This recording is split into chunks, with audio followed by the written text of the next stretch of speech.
Alright, today we're going to be cooking beef stroganoff. We've got a round eye loin. This one is about a pound and a half to 2 pounds. What we're going to do is first we're going to cut into small steaks, and after that we're actually going to make it into stroganoff. Now, beef stroganoff is actually a style of cutting the meat, and when you cook beef stroganoff you want it to have a fairly lean piece of meat, so we're actually going to take this chunk. I'm actually going to cut it off because we want it to have a lean piece of meat when we do this. Now the reason is because it's going to get cooked in a tomato sauce. Tomato mixed with sour cream. So you don't want it to be too fatty or too soupy, because then it's not going to mix well and infuse. Okay? So this chunk of meat, we just basically take it, flatten out, and we'll cut it.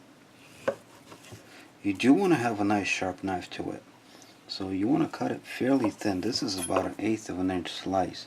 Now a trick of doing it, how to cut it nice and thin, is actually chill the meat. You want it to have it sitting in the fridge so it still has some firmness to it, or it's going to be squishing all over the place.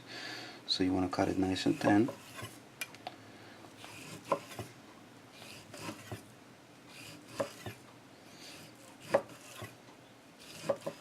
Okay, even slices.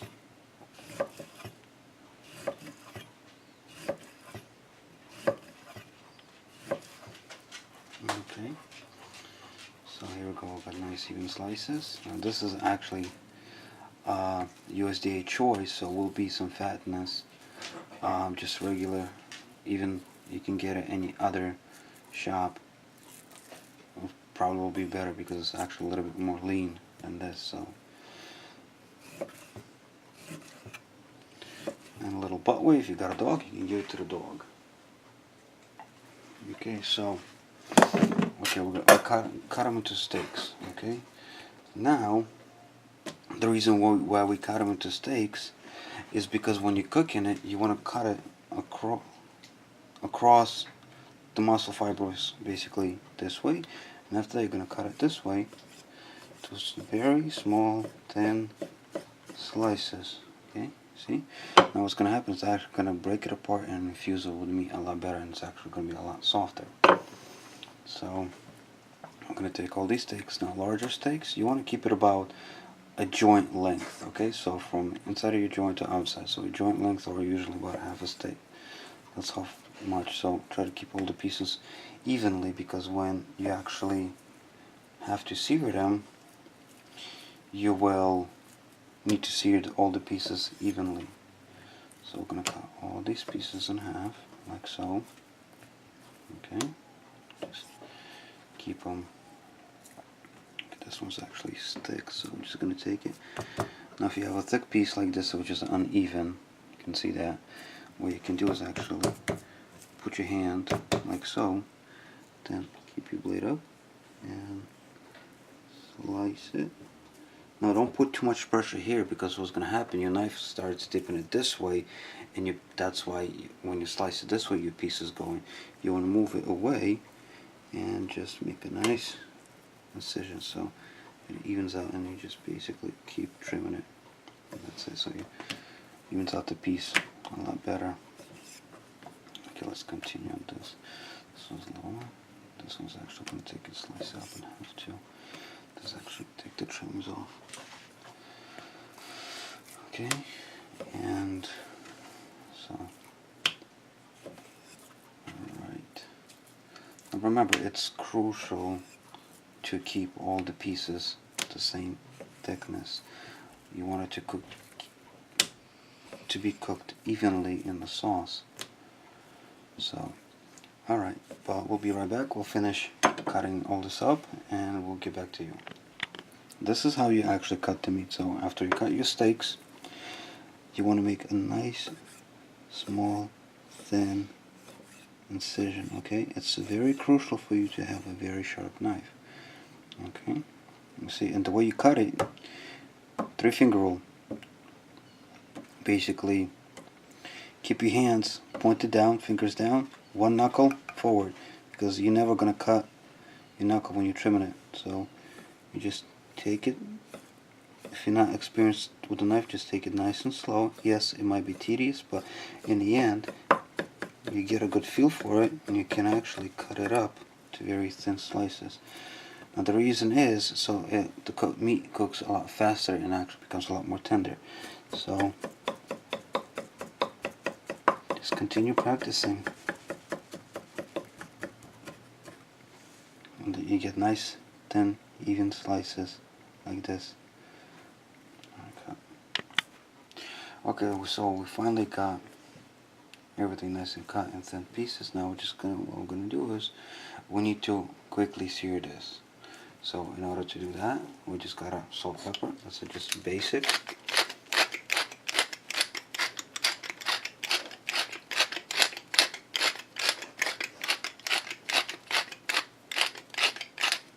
Okay, and we'll just put some salt on it.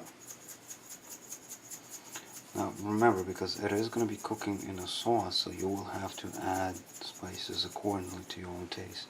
So right now we're just going to take it, mix it all in. Okay, now for searing purposes, you do want to let the meat sit for about 10-15 minutes so it actually could warm up to room temperature, so you can get a nice even sear on a hot skillet or on a hot pan, so it's not going to be soupy. Okay, so right now let's go to the stove. Right now we're ready. We've got our skillet. This is actually our iron skillet, nice and hot. So when it's smoking, we're just going to put a little bit of butter on there, olive oil. Okay, so let that cool off. The reason behind it, we just want to sear it. We don't want to lose any cooking the flavor out, so we can have a nice quick sear.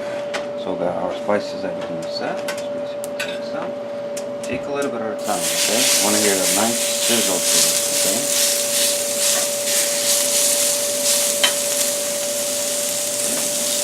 Do it and I'll take it and spread it around like this. Okay.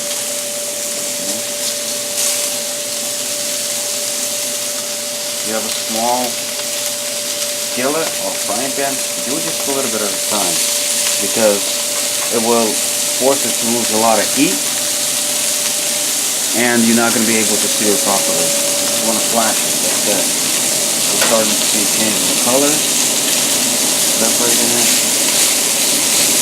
Okay.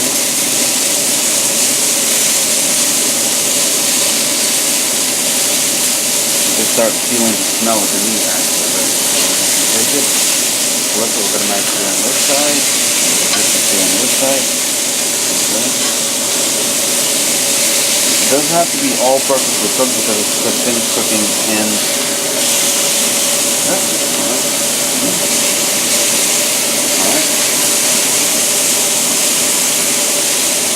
So you can see that we got our pot ready. We're going to be finishing the cooking in the pot. Okay. And after that, we don't want to dry it out. You take it out. In the pot.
Don't press it down, because now it's gonna force. It's gonna have that soupy effect where all the meat basically is pushing it, all the soups out. You just want to let the heat do the work. Separating it, all the chunks.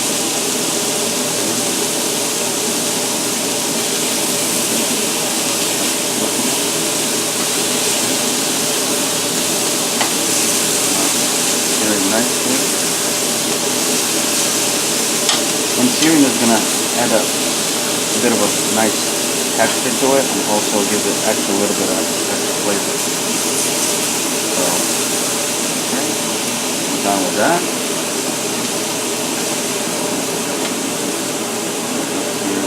Now you see when it starts cooling off, this is what's gonna happen. This is all the juice is coming out. Pull it right back in.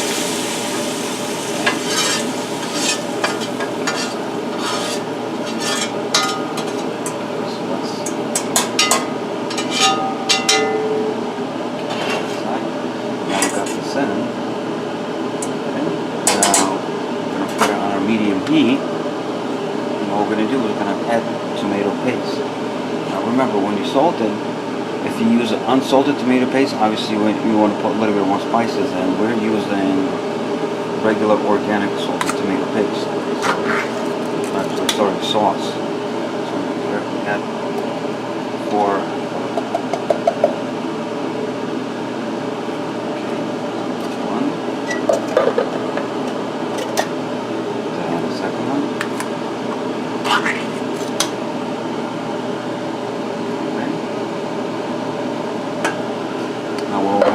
Sitting here, you just want to take it, just mix it in, make sure all the meat is covered. Okay? You don't have to add water if you don't want to. Then they're just going to take a lot longer to cook. What we're going to do is now we're going to take a couple of bay leaves. I usually use about 3 large bay leaves. Okay. Now, this way gets fun. In order to get a really nice rich flavor, you can use allspice, and then you can add 1 beef bouillon cube, or this right here is vegeta. It's basically a bouillon mixed without any meat flavors, chicken or broth. And usually you can get this at Price Right and ShopRite and other stores. It's a really good spice to use on everything. So we usually take it to about a tablespoon.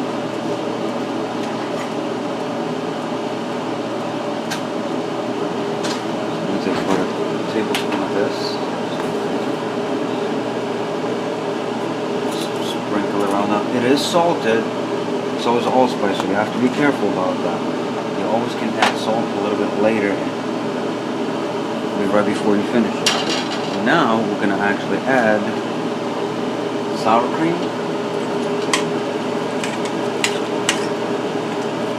And we're just going to get this nice even color.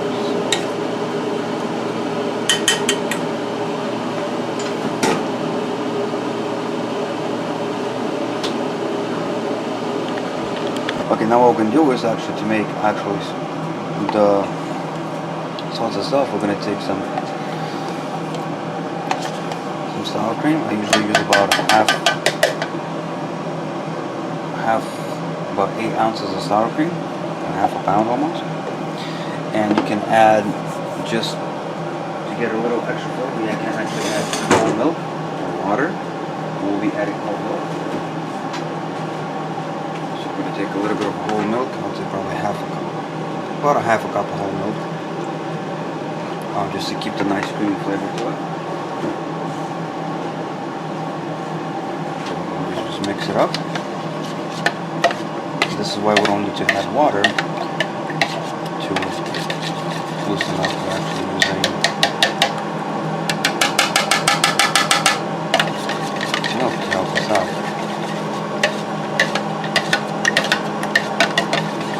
Up.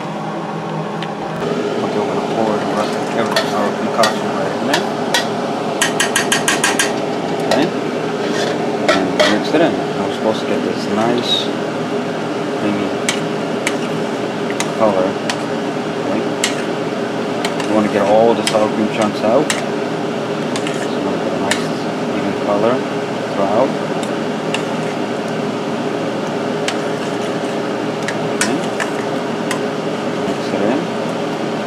like your sauce is a little bit too thick, don't worry about it. Once it will actually be a little bit more liquidy when it heats up. Plus the meat still contains some of the fats and juices that will release while you're cooking it. Mix it all together.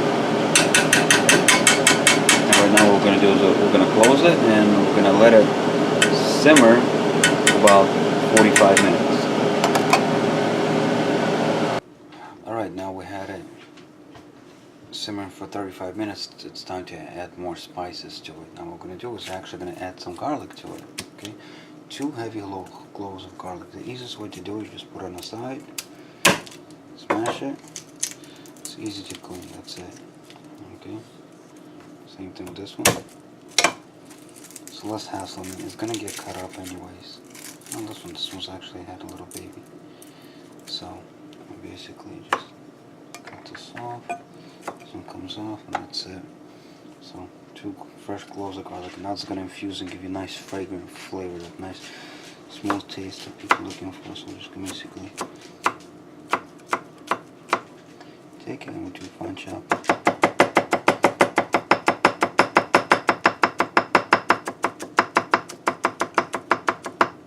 Okay, one.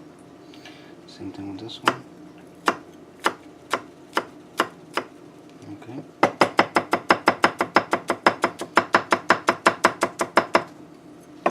You can actually, if you want, you also can sit there and just do this rocky motion. Okay. Got our garlic. Now, in order to even bring the extra flavor to it, there's actually a little trick. You add a pickle, a nice fresh dill pickle. Okay. Take this off on the side, and we actually also fine dice it. Okay, so straighten it out. So, and we just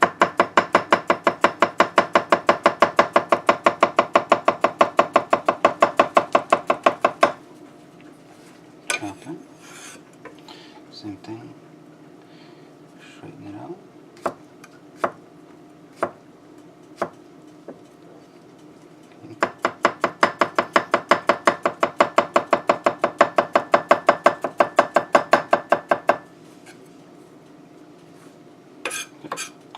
Alright, let's go to the stove. Let's see what we have there. Now it's been simmering, like I said, for 35 minutes and got a nice fragrance going. You can feel, you can smell the tomato sauce, the spices, the meat is nice and soft and it looks delicious. Now what we're going to do is we're going to add our chopped garlic. Okay, we're going to add the chopped garlic and of course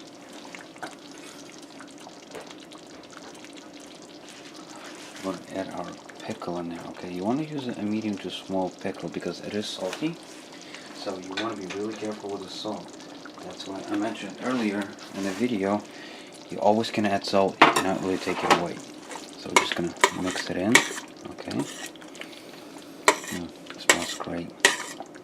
Okay, I'm just going to give it a nice good mix. So, okay. And what we're going to do is actually going to turn it off and we'll let it sit for about 20 minutes. So everything, all the flavors, everything could settle in. Okay, and this is how you cook beef stroganoff.